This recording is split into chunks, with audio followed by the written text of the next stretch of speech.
dire report about what is going on in the smaller islands like the Virgin Islands. So we're in no mood to compete against that misery. Yes, we're without power.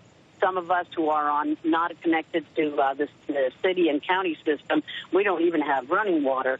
But, boy, what she paints is a really dire situation because they got direct hit by Category 5. Miami was spared most of the wrath, but still, when you look around this darkened neighborhood all around me, it's pretty dire as well. But not as bad as some other folks have it. So you have a misery index like a la Jimmy Carter, and boy, some people are really worse hit than others, and we can't complain.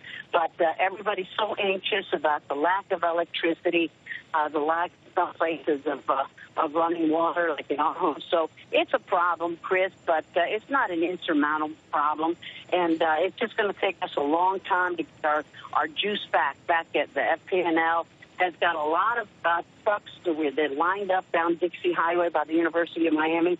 We counted 25 trucks that are just in that little location ready to service, but it's 70% almost of the state of Florida is without power. We can't complain when you compare the misery to what's going on in other places. It is going to take a long time. I was participating in a press conference with Governor Scott, and Marco Rubio was there, et cetera. So they've been all over the state, and it's pretty bad all over. I'm glad that your excellent reporter, Sam, talked about what's going on with Miami Beach. The bridges are going to open tomorrow. Like I said, people want to go home. They want to see how their place fared. But when they get there, what are they going to do? They have very few stores that are open, and they don't have electricity. And I'm afraid that the rush to get back to their homes is not going to be with much satisfaction. Congresswoman, let me ask you this question. This is the period after disasters for folks that weren't injured in it or didn't have loved ones who are injured that can sometimes be the most difficult for all the reasons you say. No power, no gas. You're very constrained in what you can do. Are there protections for people who may not be able to go to work from, say, being fired from their jobs? Are there protections for folks that are struggling to recoup to make sure that they're essentially not going to be penalized by their employer for having to miss work to pick up the pieces?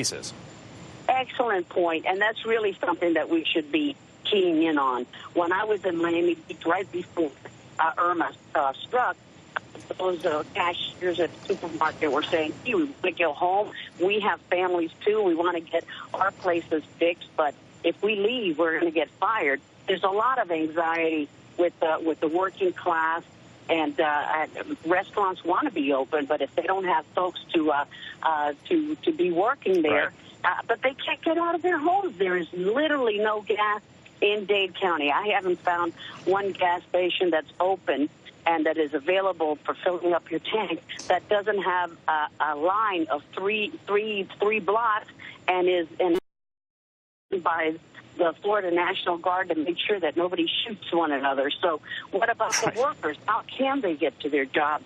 And should they be fired because they are unable to get to their work of employment? That's really too sad. All right. Congresswoman Ileana Ros-Lehtinen, thank you very much. Thank you, Chris.